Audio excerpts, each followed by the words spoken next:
You can't go to West Virginia. Now we progressed through college. You can't go to West Virginia. You go to EKU. You leave there.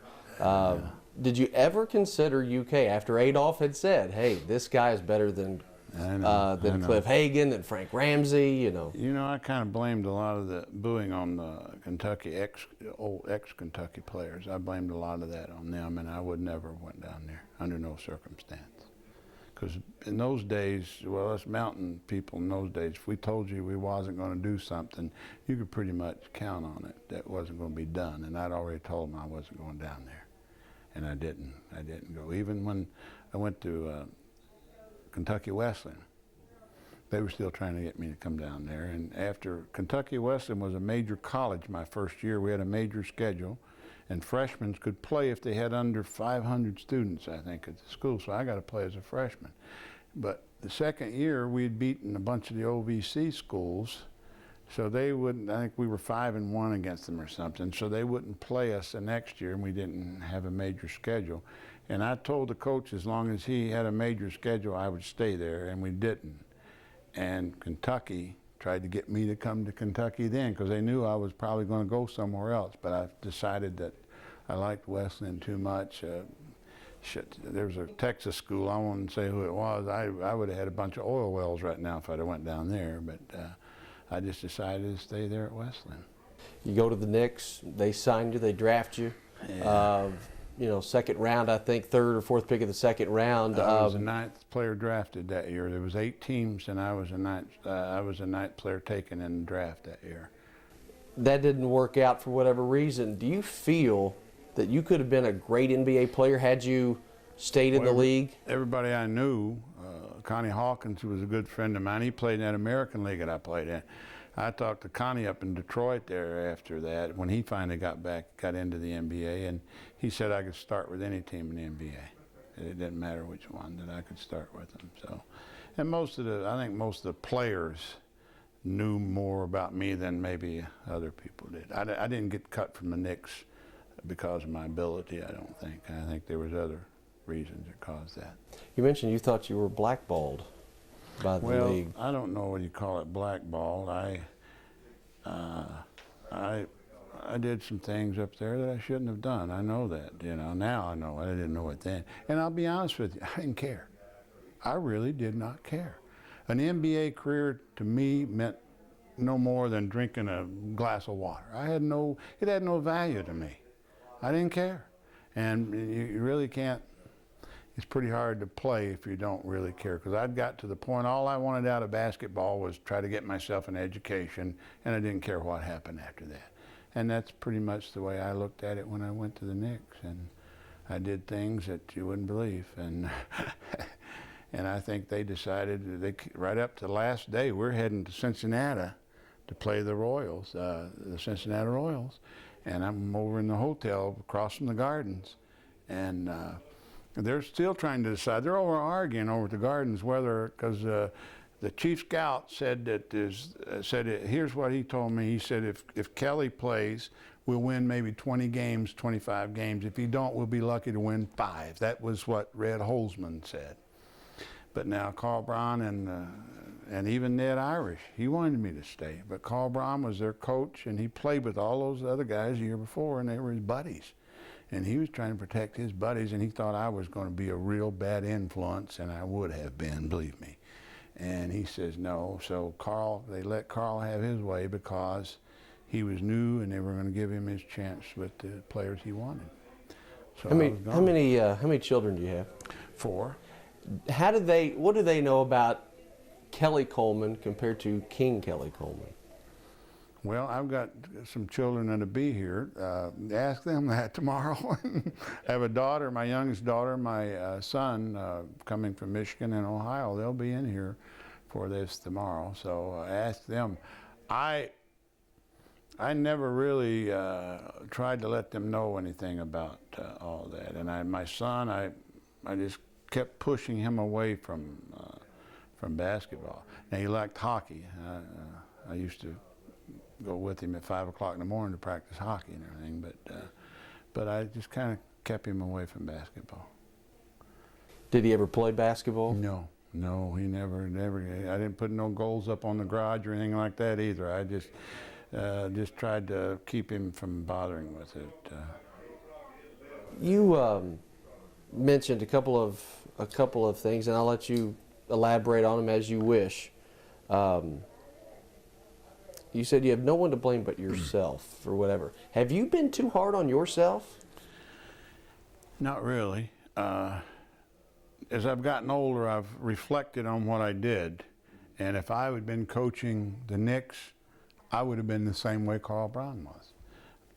Let's face it, I don't like to talk about this, but I got drunk one night, and we trained out on Long Island at a country club now. This is top notch. These people went top notch. And they had rooms up above the country club offices and everything, and pro shop. And they had some stairs that came down the back. I fell down those stairs all the way to the bottom. I cut my eye, still got the scar, turned my ankle. And of course, Brown come down and saw me laying there trying to sneak back out, you know, from training camp. And so the things I did warranted Braun doing that. Because all the guys drink in those days, but they were like, we had a bar, or a bowling alley on Long Island. Any Knicks players would go in there, could drink free, anything they wanted. Of course, that was the worst thing they could do for me. You know, they had no right to offer me all that stuff. So I would go in there, and I'd go with 4 or 5 other guys, you know. And when they would leave, I would stay. I would stay there. Just in passing, you said, I did a terrible job of growing up, but I've done a real good job of growing old. Is there something that is, what was it, if there was one thing that changed your personality to say, you know, I do have to start to caring about things? Well, you know, I don't know. You just grow up one day. You know, it took me, a lot of guys grow up normal. Me, I was 38 years old when I finally said I've grown up finally, you know. It just was one of those things. I was a kid all through there, all I wanted to do, and I wanted to find out where the party was. Where's the party? That's all that mattered to me. Other things didn't mean anything to me. And one day I just decided, I woke up one morning and says, God, I've squandered my whole life away, you know, and I better stop. And I did. And that's, God, 29 years ago or something like that. You mentioned that. You mentioned also when you got booed as a kid, you didn't go back to Lexington. You didn't. No. Are you surprised now that when you go to Lexington last year, you go to Allen Central High School 5 years ago, are you surprised at the reception that you're getting now? You know, yeah, really I am. I don't know where all those people went that was there in '56, because they were merciless. I mean, you could feel the hate and anger coming from all the corners of the well, it was UK Coliseum then. And where they all went, I don't know. I know in Bowling Green, when I went down to the Kentucky Indiana All-Star game, they had that luncheon, Legends luncheon there. Why, you know, those people gave me a standing ovation. If I hadn't sit back down, they would still be giving me an ovation. So where they come from, I don't know. They were not the people that was in the Coliseum in '56, that's for sure. How does that make you feel now to say, you know, you're a private person, very soft-spoken, you know, you don't like the limelight, right. But when you have to be wheeled out in front of 20-some-odd thousand, you know, what's that make you feel like? You know, that doesn't bother me because, well, I don't look at it the way a lot of people might look at it. It's not all that important. I mean, I'm glad that they at least give me a hand now instead of boo me, but it doesn't have that much importance to me. And you know, to me, basketball was a game, and I played it. And I'm glad they feel that way about me. But if they didn't, I'd still be what I am right now. It wouldn't matter.